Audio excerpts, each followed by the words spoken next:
Deus é o nosso refúgio e fortaleza, socorro bem presente nas tribulações.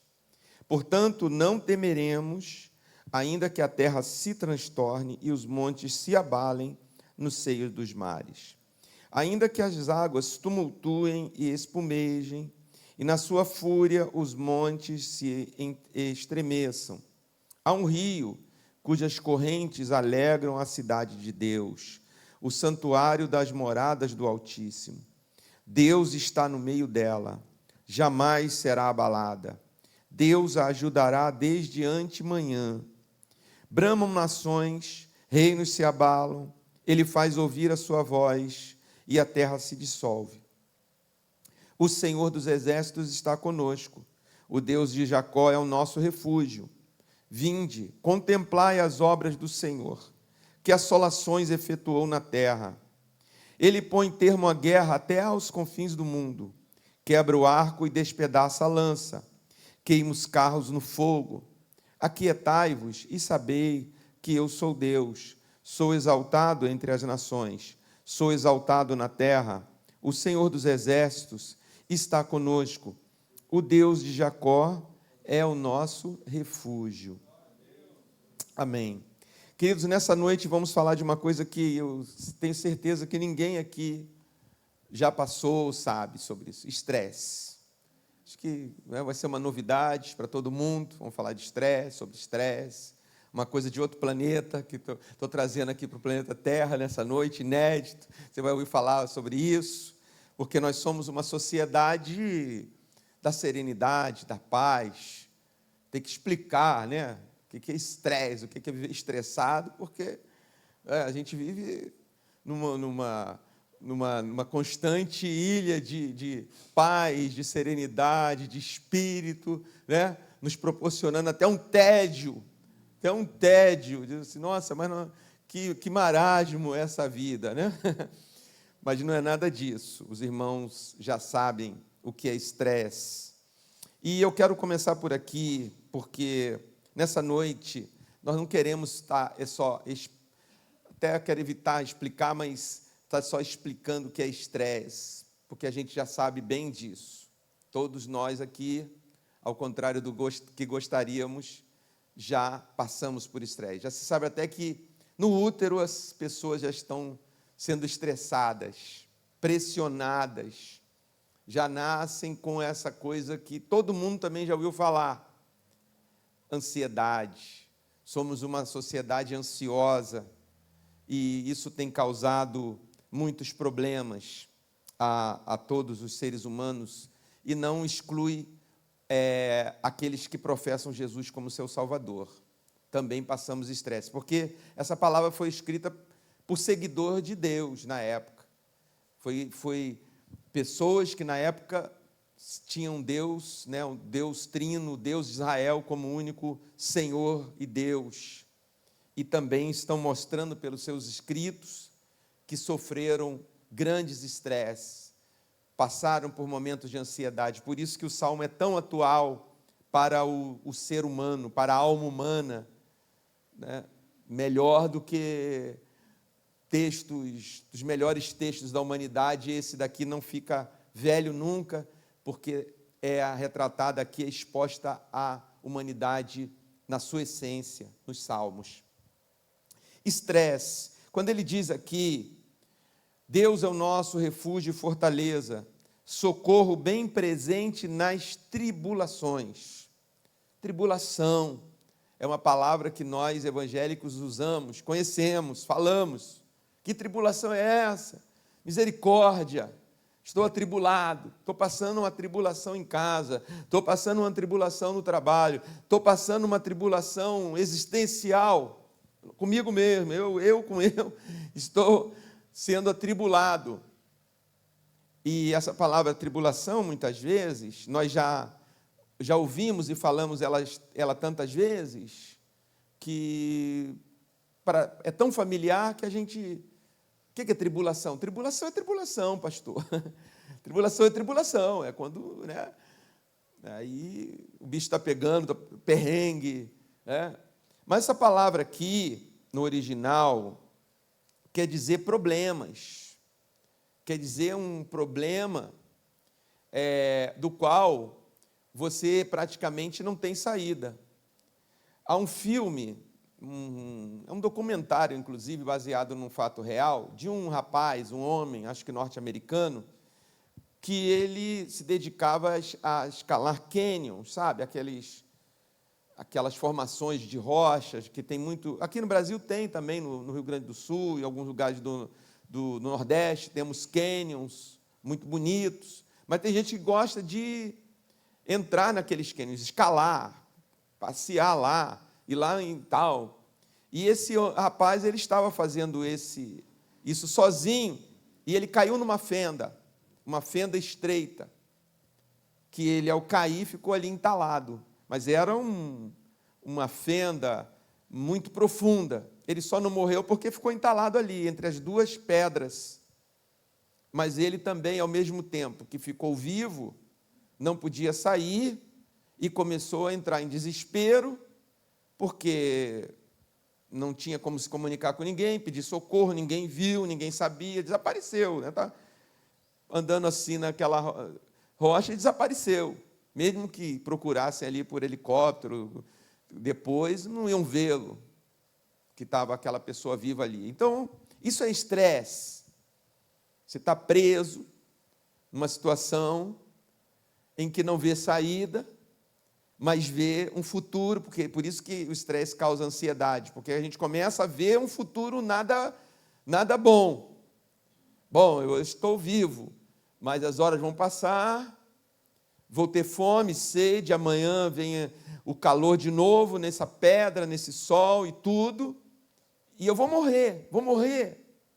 Será que eu vou morrer aqui? Ninguém nunca vai achar o meu corpo, minha família. Que morte! Como pessoas que às vezes passam por grandes estresses, um acidente grave, um avião em pane, que fala, o que eles costumam dizer? A minha vida passou num filme, não é? Aquele estresse, aquela pressão interna causa isso. A pessoa, e agora? E agora, minha vida, o que será? Parece que acabou. E esse rapaz, dessa situação, ele conseguiu escapar, depois de horas, não sei se chegou a passar 48 horas, ali, ele tomou uma decisão, ele percebeu que se ele não tivesse um braço, ele conseguiria se mexer na fenda e escalar de volta. E foi o que ele fez. Ele mesmo se amputou ali com aquela pedra e se amputou para sobreviver. Então, essa palavra estresse, aqui de tribulação, é estar assim, esse é o sentido original dessa palavra, estar preso entre duas rochas de maneira que não veja saída. Então veja que essa palavra foi escrita para nós, para nos falar, porque, como eu disse no início, até os bebês já estão sob estresse forte. Até os que nasceram agora estão sob estresse, estão crescendo assim. Por isso tem tantos casos de ansiedade e de depressão. E o irmão Hélio falou aqui da pandemia, passamos um grande estresse naqueles anos, 2 anos intensos, que até hoje se fala que tem sequelas na vida de estudantes, gente que estava começando a estudar, de repente perdeu o convívio social no momento que seria importante isso, gente que teve que mudar de vida, uma série de coisas. Tudo isso tem sido marcas nas vidas de muitas pessoas. E eu posso dizer que coletivamente também nós, porque nós sentimos, às vezes a gente não tem a consciência, mas estamos todos debaixo de um estresse, de uma velocidade tirânica, né, de um ritmo tirânico que a gente tem que fazer, já estava ali olhando o calendário ali na minha mesa no escritório, tem um calendário ali, e eu vou riscando cada semana. Acho que até para não perder a noção do tempo. Ah, que loucura, né? Para não perder a noção do tempo. Então eu risco lá, já se passou mais uma semana. Meu Deus, só falta mais 8 dias para terminar junho. E aí nós só teremos 5 meses, 2025 já era. E o que nós fizemos em 2025? E o que já fizemos em 2025? Como já crescemos nesse ano? Como já, para usar um termo aqui que eu não gosto muito, mas como já evoluímos espiritualmente esse ano com Deus, em Deus? Ou será que fomos tomados pela velocidade desse tempo? Ou será que esse tempo é veloz mesmo, como a gente costuma dizer, o tempo está voando? Será que o tempo está voando? Será que realmente a Terra está girando mais rápido, o Sol está girando mais rápido, o dia passa mais rápido? Será? Ou será algo que a gente ainda não tem ou a gente simplesmente está ali sendo levado por uma outra velocidade que impuseram a nós, no nosso cérebro? Já se sabe também, os cientistas têm falado isso, eu acompanho. Tem um cientista brasileiro, muito respeitado nacional e principalmente internacionalmente, já foi professor de universidade norte-americana, médico, neurocientista. Vocês lembram daquele exoesqueleto, acho que na Olimpíada, não sei se do Rio de Janeiro, aquele traje que uma pessoa tetraplégica andou? Então, aquilo é ligado a circuitos neurológicos, foi ele que desenvolveu isso, esse cientista, o Miguel Nicoleles. Então, eu escuto o Nicoleles, e ele estava dizendo outro dia num podcast que o cérebro humano ele está em constante readaptação. Nosso cérebro, assim que o ser humano consegue sobreviver, ele vai se readaptando. Passamos a pandemia, é um negócio diferente, né? Agora estamos em guerra, vivendo guerra no Oriente Médio, guerra na Europa Oriental, rumores de guerras, tudo isso vai estressando e vai causando que o nosso cérebro tenha que se readaptar com uma velocidade que não estávamos preparados para isso. Na verdade, o que está indo rápido demais não é a Terra, nem o Sol, nem as horas do relógio, nem o ano, mas é algo dentro de nós. E então esse salmo, irmãos, ou melhor,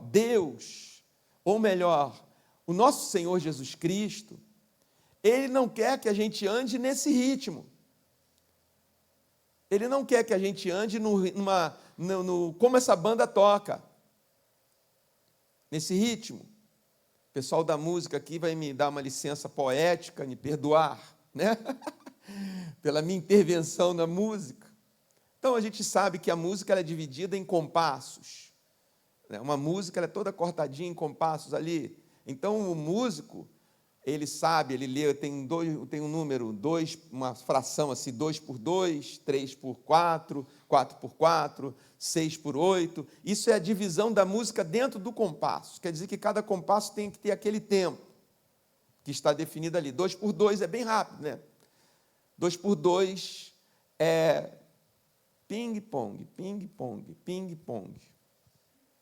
Mas tem o 3 por 4, 1, 2, 3, 4, 1, 2, 3, 4. Tem pausa, que esse tempo continua, 1, 2, 3, 4, 3, 4, né? É assim que toda música de Mozart, a Beethoven, a nós aqui que cantamos nessa noite, é assim. E ela tem um ritmo, é aquilo que marca esse tempo. Começar o próximo, pum. O ritmo do mundo tem nos colocado assim, no ritmo deles. E nós entramos. Mas será que esse ritmo do mundo é o mesmo do bumbo de Deus, que faz a marcação do tempo? Que faz a marcação dele, do ritmo dele? Será que é? Mas como saber se é ou não? Se a gente está nele. Se a gente se coloca em Deus em toda e qualquer situação. Se a gente dedica o nosso tempo interior e exterior a ouvir o ritmo de Deus, que às vezes é barulhento, às vezes é silencioso, é uma pausa, mas que continua a sinfonia de Deus. É isso que esse salmo está nos levando a isso. Porque ele está dizendo, como Jesus disse, no mundo vocês terão aflições. Jesus nunca disse que a gente viveria numa nuvem, olhando o mundo se acabando lá embaixo, e quem aceita Jesus anda numa nuvem, e como eu disse, né, de serenidade, anjos tocando harpa. Não, às vezes a gente se sente igual o cara que estava escalando a montanha, sozinho, sem sinal, sem comunicação, preso. E muitas vezes isso acontece conosco, como todo mundo. Alguns, né? Mas o que vai fazer a diferença é o que está escrito aqui. É na nossa caminhada constante com Deus, quando vierem as tribulações ou os problemas, nós podemos dizer como salmista, Deus é o nosso refúgio e fortaleza, socorro bem presente. Aonde? Nas tribulações. Deus está conosco. Não é a questão, não é a tribulação, vai ter a tribulação, mas a gente andando com Ele vai saber que Ele está presente e é socorro bem presente na tribulação. E isso a gente tem que desenvolver, a gente tem que querer, não é só saber.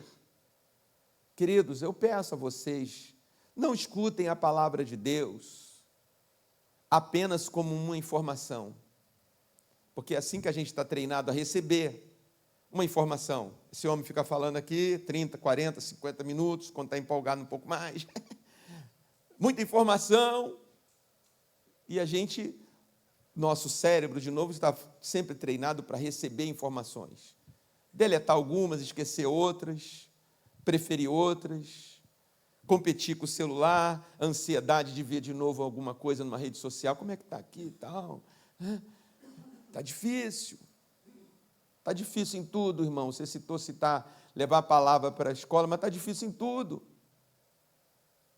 é difícil concentrar minutos na palavra de Deus, minutos na reflexão da palavra de Deus, minutos. E eu não estou falando nem de horas, nem de dias, nem de meses, nem de anos. Minutos. Já citei aqui um exemplo quando eu dava aula no seminário, e um dia fiz isso, porque eu também estava impactado com isso. Eu comecei a ter uma autoconsciência da minha vida com Deus em oração. Eu ia orar, eu ajoelhava, ou não, mas eu preferia até orar andando, eu preferia orar dirigindo, certo? Tudo em movimento. Não tem paciência no temperamento. Então eu não tinha essa consciência. Aí, vamos dizer, vou sair, vou orar. Hoje eu vou orar. Senhor, eu estava orando quando eu me pegava falando. Minha língua falando, igual um papagaio. Senhor, abençoe seu coisa. Mas eu falei, onde está minha mente? Minha mente, já entrei no carro, já dobrei a esquina, já estou lá no centro da cidade, já estou chegando, já estou fazendo o que eu ia fazer, já estou sofrendo por antecipação, porque vai ser hoje o dia assim e tal. E o que eu estou fazendo aqui? Eu não estava falando com Deus? O tempo não deveria ser todo para Deus? Não é? Não deveria estar a minha mente, mas aí que eu vi como eu já estava nesse vício, né? Não sei se a palavra certa é vício, mas aquilo já estava impregnado, acho que é melhor, estava impregnado em mim, essa cultura, porque a gente não consegue se concentrar. Aí eu, vivendo essa experiência, é um processo, eu falo assim, sinceramente para vocês, é uma luta, é fácil entrar alguma coisa, mas é difícil sair, você reeducar, é muito mais difícil. Então eu levei isso para uma sala de aula, falei, no final da aula, falei, vamos fazer um teste? Vamos ficar 1 minuto aqui porque quando você, pode ver isso entre os irmãos, se a gente vão fazer oração, tem que ter, né, barulho, tem que ter movimento. Tem igreja que tem uma tradição de orar em silêncio. Então, né, você vai lá, os irmãos, amém, né? Só um ora, só o pastor, o dirigente do culto, e tem uma liturgia, a oração está dentro da liturgia ali. Mas, no geral, os evangélicos brasileiros são barulhentos, começam a orar, Senhor, e tal.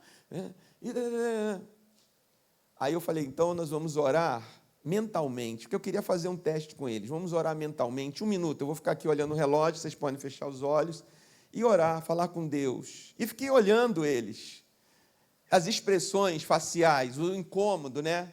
O que está acontecendo lá na cabeça, né?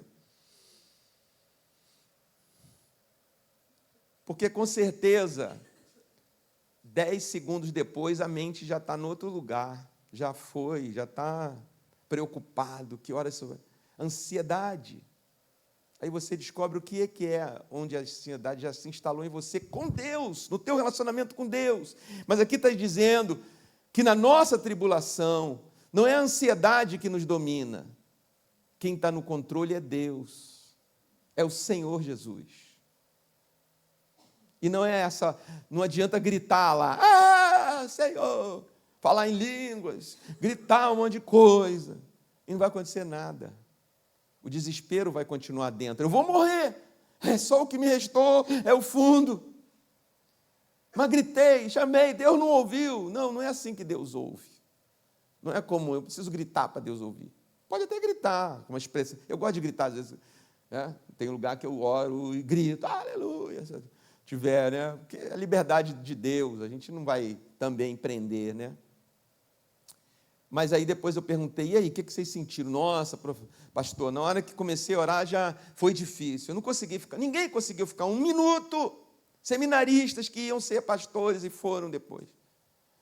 Se nós não conseguimos, que estamos ali dedicando nossa vida à palavra e à oração, olha só, isso é sério ou não é?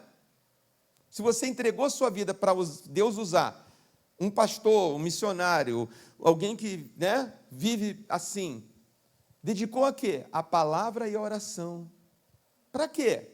Para ele ser como fala, tinha lá uma pessoa que ficava, um ermitão, sabe o que é um ermitão? Ficava solitário na caverna? Não, para poder transmitir, inspirar,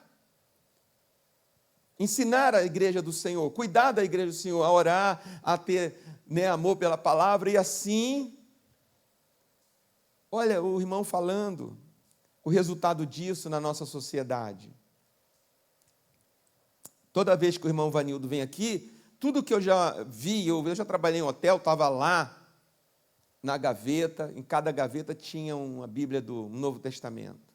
Nos presídios é incalculável, só a eternidade vai mostrar o trabalho de uma Bíblia que penetrou ou no hospital, ou numa escola, ou no hotel, de homens, hotel 5 estrelas, estava lá, homens milionários, empresários, ou que usa aquilo ali para outros fins, né?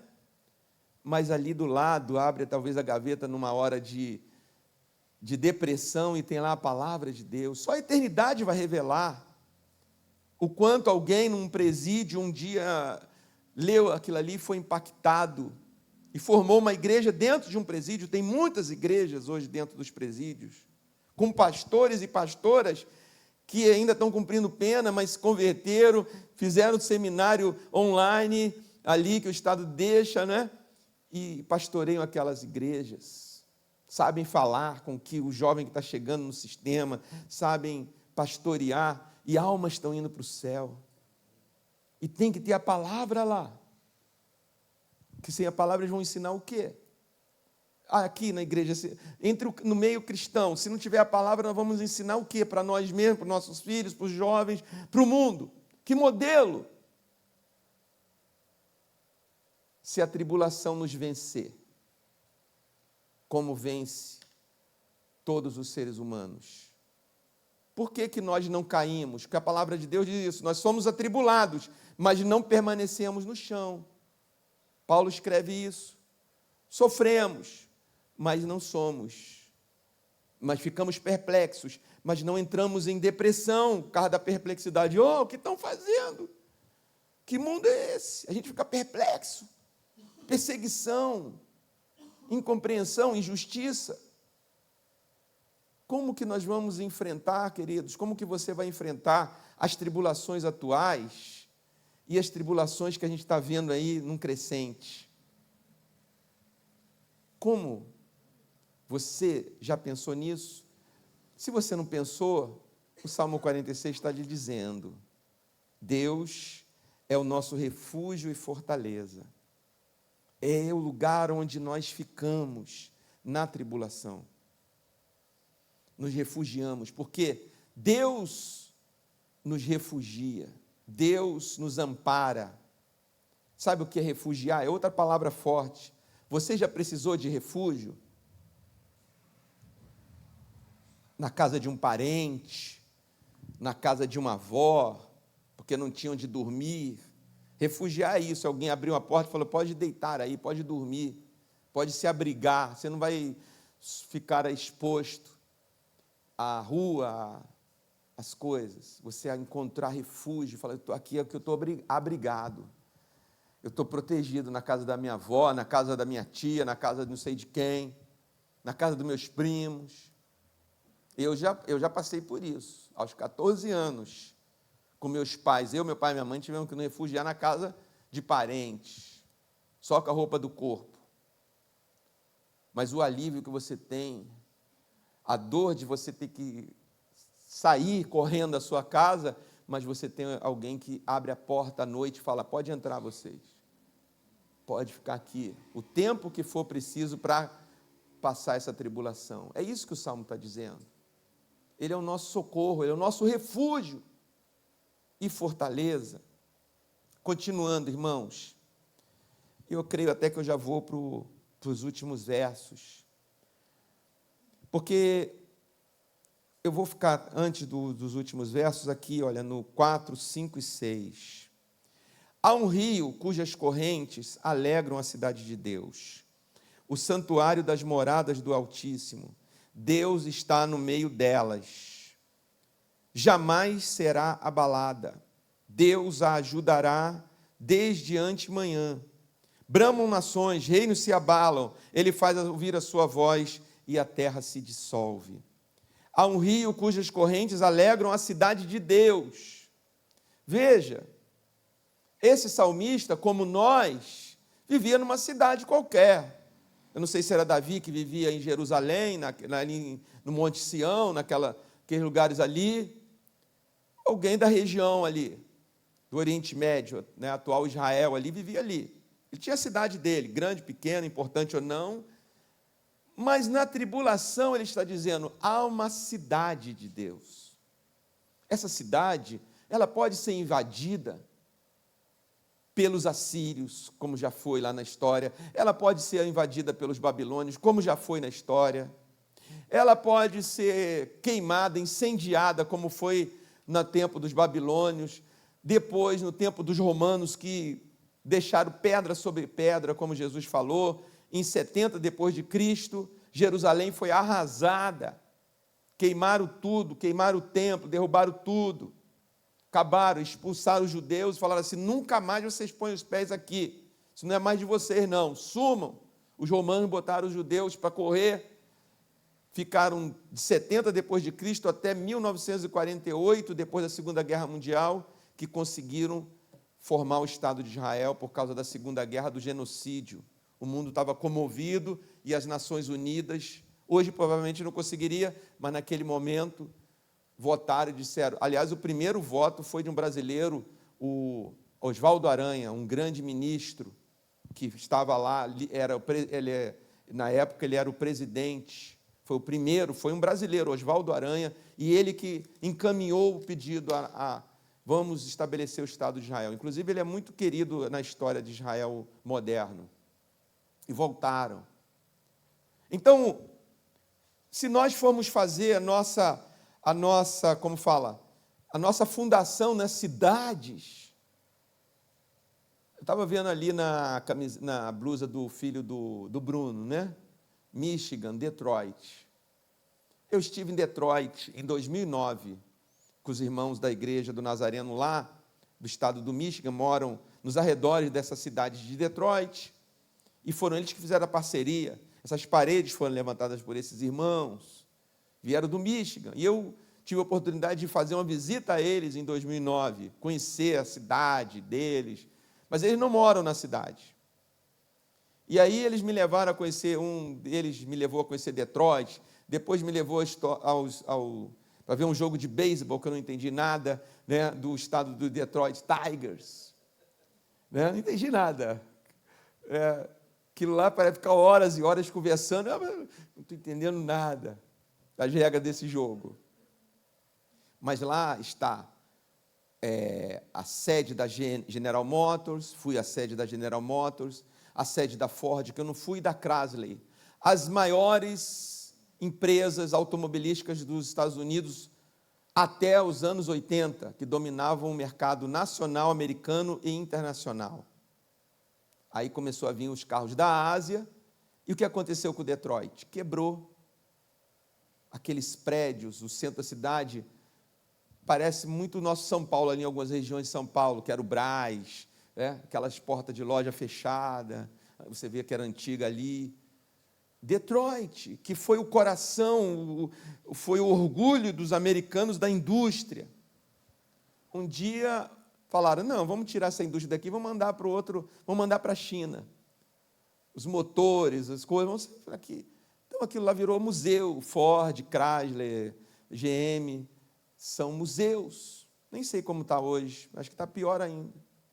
A cidade é insegura, é um dos maiores índices de insegurança, é no centro de Detroit. Por isso que as pessoas vão morar lá na periferia, a classe média mora na periferia. Quem mora no centro é como uma favela. Você vê isso em filmes, e isso é real, totalmente. Aí você vê aquelas antigas lojas, o que era, e começa a ver, montar a história da cidade. Muito violenta, muito insegura, mas todo mundo queria morar em Detroit para ganhar dinheiro. Hoje as pessoas saíram, muitos foram embora de lá, porque não tem mais como sobreviver ali. Um monte de casas enormes, sale, vende-se, vende-se, vende-se. Aliás, era aquela quebradeira também de 2009, do mercado imobiliário, né? Cheio de vende-se, vende-se, vende-se, vende-se. Abandonada. Então, isso é uma tribulação. Você vê a fábrica que te dava o trabalho fechando e mudando para outro lugar. Tchau, ó. Tchau. Demissão, você entrar no corte. Sua cidade, de repente, que era pujante, cheia de vida, cheia de negócio, cheia de lazer para as crianças, cheia de escola, cheia disso, vai esvaziando, vai ficando depressiva. Tribulação.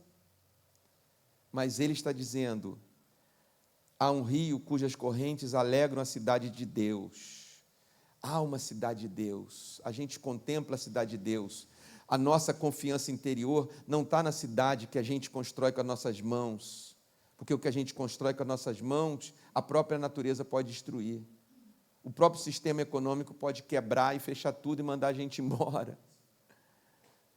Mamon não tem dó dos seus seguidores. Mas quem tem compaixão de nós é o nosso Deus. É o nosso Deus. E a palavra de Deus nos ensina que nós olhamos firmemente para essa cidade, não feita por mãos humanas, mas onde Deus continua governando e sempre governará. A gente tem sofrido, o mundo inteiro tem sofrido com a falta de boas influências, de liderança. E a gente tem que orar, porque o momento é oportuno para qualquer tipo de liderança. Em 1933, o povo alemão era um dos povos mais prósperos do planeta. Era uma cidade que já estava praticamente no final do século, de tanta evolução, de tanta coisa, modernidade. Lá também foi um coração da Mercedes-Benz, os automóveis, de tudo isso, né? 1933, mas em 1929 teve uma crise econômica, e aqui muitos ficaram desempregados, o governo não conseguiu segurar, porque governo nenhum, então foi uma quebradeira. Os países que eram mais ricos mais sofreram, tiveram que fechar empresa, comércio. Aqui no Brasil foi o café, né? Não fomos afetados porque não tinha muita indústria, mas lá foi, Estados Unidos, fome. Aí surge um personagem carismático, que falava muito bem, que era encantador os seus discursos, que diz os textos históricos, que as pessoas ficavam magnetizadas ouvindo ele, que se ele falasse assim, pegue a pistola e se matem os militares, e a gente se mataria ao ouvi-lo. E ele começou uma campanha política em 1933, foi eleito pelo voto um senhor chamado Adolf Hitler, que levou o mundo quase à destruição, 6 anos depois de ser eleito. Foi tomando poder, matando os inimigos, até que o povo disse, nós queremos o chefe, o Senhor é o nosso chefe, o Senhor tirou a gente da crise. Por quê? Você sabe o Fusca, o Volkswagen, foi ele que criou. Todo alemão agora, todo trabalhador alemão vai ter um carro. As pessoas, todo mundo passou a ter carro. O Volks, nosso querido Fusca, aqui no Brasil ficou conhecido por Fusca. Foi Hitler quem criou. Então o povo começou a idolatrar, ele é o nosso Salvador, ele é o nosso Führer, ele é o nosso Deus. Sim, Deus, porque até as igrejas começaram a tirar a palavra de Jesus do púlpito e colocar a bandeira dele e o nome dele, e o culto era Rai. Tinha que fazer isso primeiro, depois orava para Jesus. Jesus está em segundo plano, primeiro é o nosso Salvador humano. Então nós precisamos orar porque o mundo está em crise. E nós não temos uma liderança que inspire a paz verdadeira, a uma justiça verdadeira. Se surgir, vamos orar que não surja, alguém com tanto carisma, sabe, essa capacidade de comunicar, e agora com a internet, ele só tinha rádio para chegar às suas ideias. Chegou até no Brasil, tinha grupos aqui, sabia disso? Até no Brasil teve gente que era das hierarquias, que seguiram, porque falou, isso aqui, o mundo precisa de alguém assim, o nosso país, o Brasil precisa de alguém assim. Se ele não ganhar, se ele não perdesse a guerra, nós nem estaríamos aqui agora, esse mundo não existiria. Só isso. A gente precisa conhecer a história e se conscientizar do tempo que nós estamos vivendo. Mas mais do que conhecer a história, nós precisamos conhecer o nosso Deus, através dos meios que Ele nos deu, que é a sua palavra. Há uma cidade, quem está no governo dessa cidade, quem é? Jesus. É a Ele que eu sirvo, é a Ele que eu idolatro, num bom sentido, né? É Ele que é o meu Deus, é Ele que é o meu tudo, é Ele que eu louvo. Eu vivo por Ele, eu vivo no governo dEle. No governo dos homens, no qual eu estou inserido, eu tenho uma missão, trazer o reino dEle para mais pessoas. Entrega a Bíblia dos Gideões, orar, enviar missionários, fazer a minha parte como igreja, orando sem cessar, pedindo a Deus, cantamos Maranata, vem Jesus, mas enquanto o Senhor não vem, vai colhendo mais vidas, vai salvando na minha casa, na minha família. A gente vive no mundo onde, por causa disso aqui, todo mundo se sente especialista. No tempo da Copa do Mundo, que se fala assim, a pátria de chuteiras, já viu essa expressão? Foi o jornalista Nelson Rodrigues que criou. A pátria de chuteiras. Todo mundo vira técnico de futebol, né? Todo mundo devia tirar esse técnico, põe esse técnico, devia pôr um fulano, se pusesse um centro tal, o centroavante devia ser Beltrano do meu time, todo mundo põe uma chuteira. Ainda que a gente não tenha mais aquela alegria de Copa que havia, mas a gente fica torcendo que volte, né? E a internet deu essa sensação de que a gente pode criar uma opinião e fica opinando, só opiniões. Eu preciso falar a minha opinião. Mas a palavra de Deus, ela não foi feita, não foi dada à igreja, não foi dispensada para a igreja ficar opinando nela. A palavra de Deus foi dada para nós conhecermos a Deus e vivermos a vontade de Deus na terra, enquanto Jesus não volta. Nós estamos orando, testemunhando Jesus, falando dele, em tempo e fora de tempo, das maneiras modernas. Como é que é falar de Jesus hoje, pastor? Deus nos dá os meios de falar sobre ele. Tem aí, esse culto vai ficar filmado, vai ficar lá gravado. Tem outros tantos meios, né, de se propagar a palavra de Deus. Coisas tão grandes Deus tem dado a essa igreja moderna, para que a colheita nessa geração nossa seja maior do que foi a outra. Amém ou não? Deus tem, eu recentemente, nesse mês, fiz um curso de preparação para líder do Hombridade. Sabe como foi esse curso? Totalmente online. Da última vez que eu fiz esse curso, só podia ser presencial. Mas tudo muito bom, online, não ficou nada a dever. Oração, sala de... agora os pastores aí levavam a gente, né? O Zoom leva você para uma sala, e aí a carinha de cada pastor, conte a sua experiência e tal. Que bom, mas só que eu estava com um pastor do Mato Grosso do Sul, de Goiânia, do Paraná, do Rio Grande do Sul, e fora os outros irmãos ali fazendo curso, líderes das igrejas, para levar esse ministério. Eu falei, meu Deus, que impactante, você pode fazer tudo aqui. Até o certificado veio por lá, o meu certificado, depois do curso. Não tive que sair da minha casa, só 3 noites. E se eu colocar isso em ação, e espero que sim, quantas vidas, quantos homens, quantas famílias podem ser impactadas? Olha que tempo bom que a igreja tem para levar o Evangelho de Jesus sem sair de casa.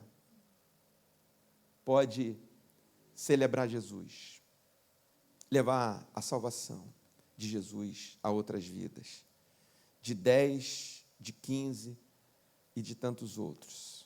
Eu gostaria muito que nós orássemos, irmãos, pelos mais jovens,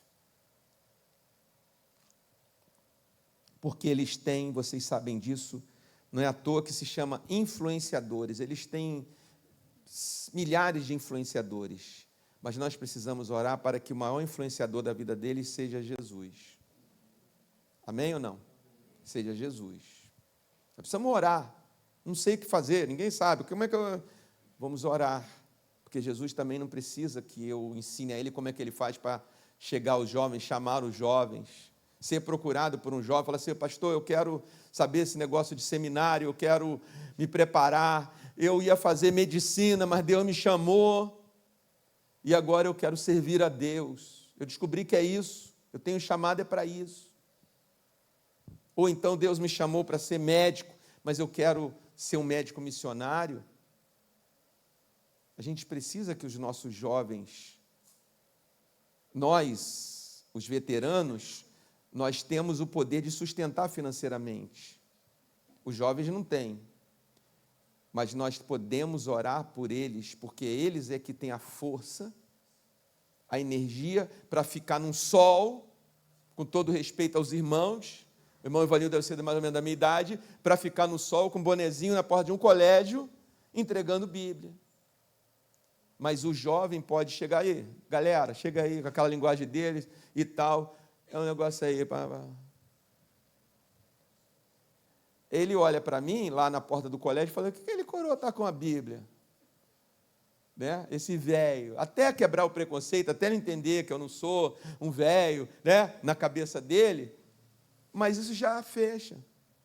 Mas esse velho, nós, entre aspas, né, aqui velhos, temos os recursos para comprar as Bíblias, para orarmos, para darmos apoio, para sustentarmos um jovem na obra,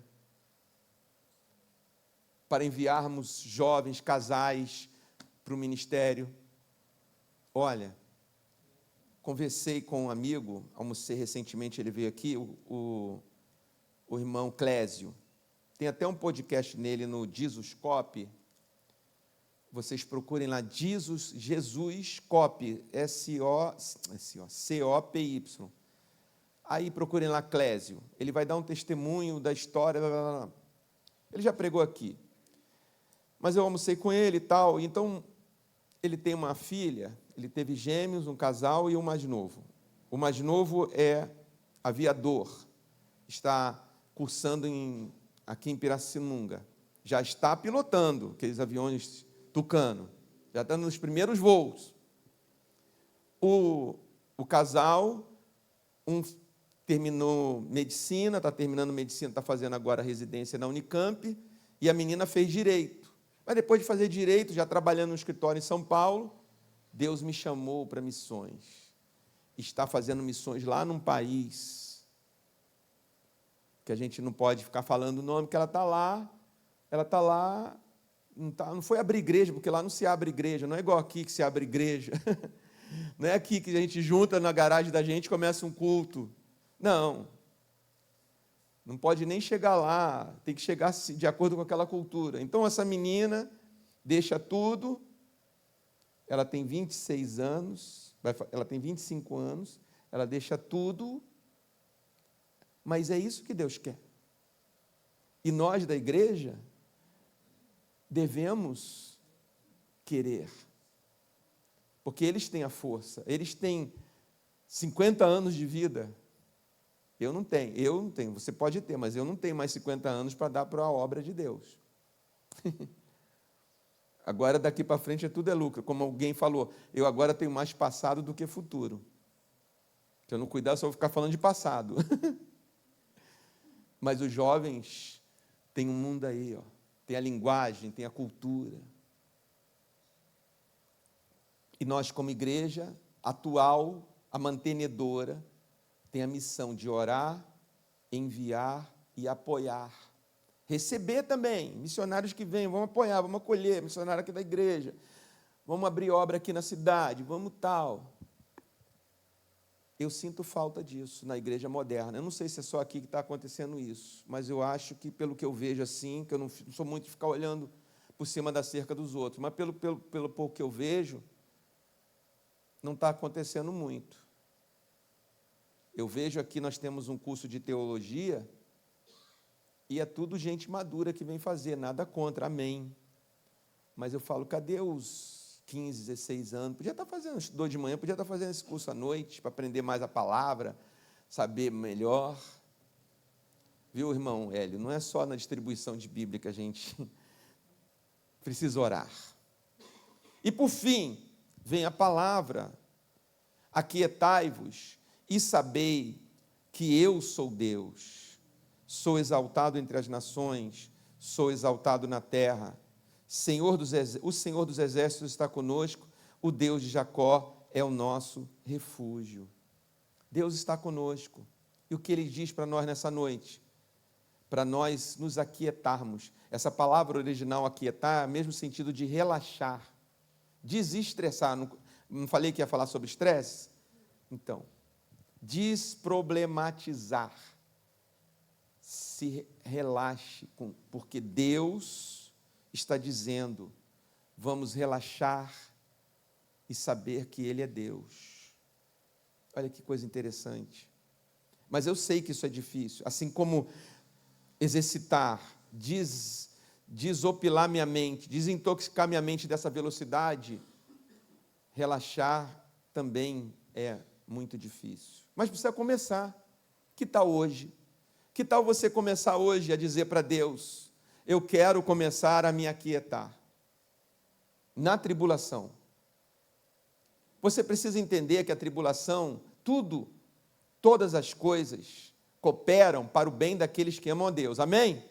A gente gosta de dizer isso, mas lá no fundo, a gente está pensando assim, já de olho na bênção, né? Vou passar por isso, mas ter a bênção. Mas pensa bem, todas as coisas cooperam para o bem, inclusive a tribulação. Inclusive, tá na rocha sozinho, com a vida ameaçada, de alguma maneira eu preciso aprender, essa é a mente de Cristo que a gente põe em ação.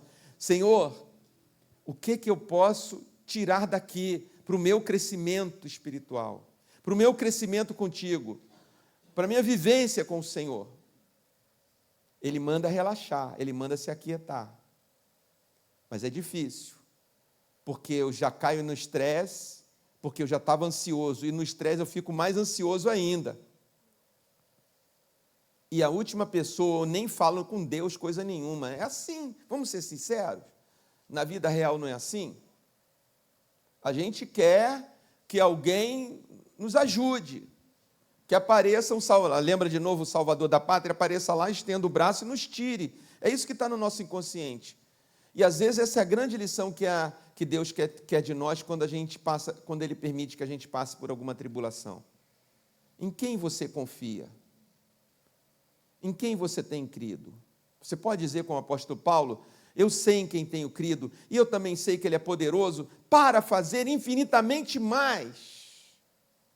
Eu sei em quem tenho crido. Está vendo como saber aqui? Por isso que ele está dizendo: aquietai-vos e sabei que eu sou Deus. É preciso relaxar, mas sabendo que Deus é Deus. É um saber, é um conhecimento prático, vivo. Por que você está assim?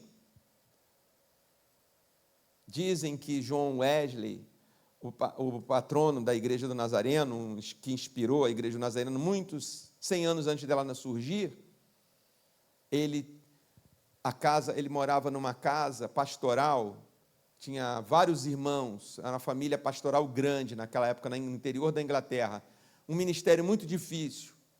E os próprios paroquianos colocaram fogo na casa dele para eles irem embora, porque eles não gostavam dele, do pai dele, que era o pastor. E o Wesley tinha 6 anos de idade, tiraram as crianças daquela correria e ficou ele. E aí lembraram, o Wesley, o John. E ele estava lá na janelinha e alguém pôs uma escada e salvou o menino. Depois ele usou o texto de Amós e disse: eu sou um tição tirado do fogo. Ele podia ter ficado traumatizado. Os membros da congregação tocaram fogo na nossa casa. Que igreja maravilhosa. Para a gente ir embora, vivo ou morto. Né? Esqueceram de mim, porque salvaram todo mundo. E cadê? Está todo mundo, o menino, o John. Está lá, o menino na janela. Também podia ficar traumatizado. Rejeição, né? Não esqueceram de mim, sempre fui o último, só comia pé de galinha quando tinha, né? Não, ele tirou uma lição. Eu fui um tição tirado do fogo para incendiar. Eu fui tirado do fogo, literalmente Deus me tirou do fogo para tocar fogo nessa nação, através do Evangelho de Jesus. É isso, nas tribulações a gente vê o fogo. Ah, que legal o fogo, estou aprendendo com o fogo. Eu já conheço o fogo. Meu pai trabalhava no gás. E então um dia vazou gás e começou a pegar fogo. E eu já fui fugindo, já pulando a varanda. Ele tinha posto o botijão para fora assim. E aqui já viu uma chama assim. Falei, na minha cabeça, vai explodir. Vai explodir o botijão, eu vou morrer agora, né? Isso é uma bomba. Aí ele ficou lá olhando, aí ele pôs o dedo, assim, que ele tinha sido treinado na empresa. Né? É assim que eles fazem. Anos depois, eu vi o bombeiro ensinando. Quando você vê um incêndio de gás, você não joga água, você não joga nada, você interrompe a chama ali e ele para. Então ele conseguiu, era só tirar uma borracha, ele tirou e estava vazando. O que a gente pode aprender com fogo? Que Deus tem domínio sobre o fogo. Que esse fogo serviu para a glória de Deus. Que essa tribulação serviu para a glória de Deus. É nesse exercício, que não é fácil, mas é nesse exercício que a gente vai aprendendo a relaxar em Deus. Mas pode começar aqui hoje. Pode começar hoje, na sua oração, na minha oração, dizendo: Senhor, eu quero me aquietar. Não sei qual tribulação você está passando. Sempre estamos passando alguma coisa. Ou alguém da igreja, né, que sempre tem tribulação na igreja, entenda bem. Mas temos pedidos de oração, que hoje de manhã tinha vários pedidos de oração. Né, ainda tem aqui, nós oramos. Alguém vai fazer uma cirurgia, alguém vai num consultório médico, alguém tem uma causa. Nós somos humanos, estamos nos movendo, sempre tem algo. Tem uma preocupação dentro de nós que a gente nem escreveu no papel e trouxe à igreja. Está dentro de nós, está no nosso coração. Mas a palavra do Senhor nos diz: Deus é o nosso refúgio e fortaleza, socorro bem presente nas tribulações. E ele termina o Senhor dizendo: aquietai-vos e sabei que eu sou Deus. Então a gente vai orar na tribulação para aprender na caminhada a se aquietar e dizer: Deus é Deus. Porque outras pessoas um dia vão precisar da sua experiência para escapar do buraco. Você sabe como sair da fenda, você soube como Deus tirou do estresse, você sabe a história de Deus dos livramentos, e só você pode contá-las. Porque muitos estão caindo. Muitos nesse momento estão caindo. Eu gostaria de pedir que você se colocasse em pé, por gentileza, para nós orarmos juntos.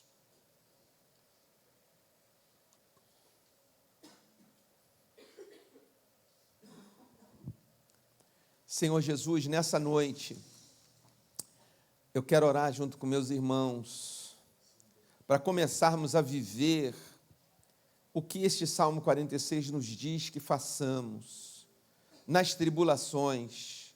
Mas antes das tribulações acontecerem, ou dos problemas virem, porque a gente sempre vai ter problema para resolver, e graças a Deus por isso, porque só quem está vivo, Jesus, tem problema para resolver e solução para achar. Mas antes das tribulações chegarem, a gente desenvolve um relacionamento com o Senhor. A vida contigo, Jesus, não é uma religião, uma religiosidade. A vida contigo é uma caminhada, é andar junto ao Senhor, aprendendo no caminho, na tribulação, aprendendo. É uma grande escola, é uma coisa que eu não gosto de passar. Se eu tivesse um mapa, uma fotografia da minha jornada, eu ia falar: não, Jesus, me poupa disso, eu prefiro não passar, não, isso eu não aguento. Mas ali estão grandes escolas, grandes cursos extracurriculares, grandes ensinos. Os discípulos aprenderam a confiar no Senhor para ter a multiplicação dos pães e peixes, porque acabou o pão e peixe, acabou comida no ministério. E assim tem sido desde então, desde sempre. O Senhor nos ensina a buscarmos refúgio, acolhimento no Senhor. E também quero orar, Senhor, já que nós estamos pedindo que o Senhor nos ensine isso, essa disciplina espiritual, importantíssima, de que na tribulação a gente já tenha desenvolvido uma caminhada, um relacionamento, e a gente vai te ver, a gente vai buscar refúgio no Senhor, que a nossa fundação não está na cidade do que nós construímos com as mãos, mas na cidade do Senhor, na cidade do nosso Deus, seu santo monte.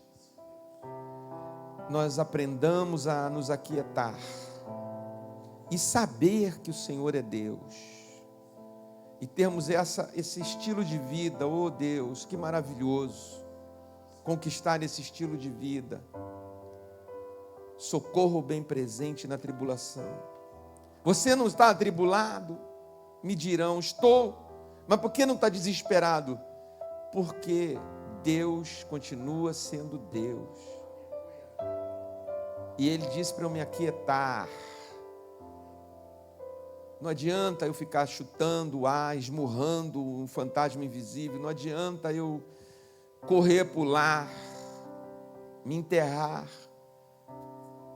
Mas a minha solução está em Deus, está no Senhor Jesus. Receba, Jesus, o louvor, receba a glória por estas orações, por esse tempo, por esse momento, por essas decisões. Só o Senhor sabe as decisões profundas de vida que foram tomadas aqui nessa noite, diante da sua palavra, que fala conosco, como foi dito, foi citado no na carta aos Hebreus, a palavra viva e eficaz, mais penetrante que a espada de 2 gumes, apta para discernir, separar medula de alma e espírito.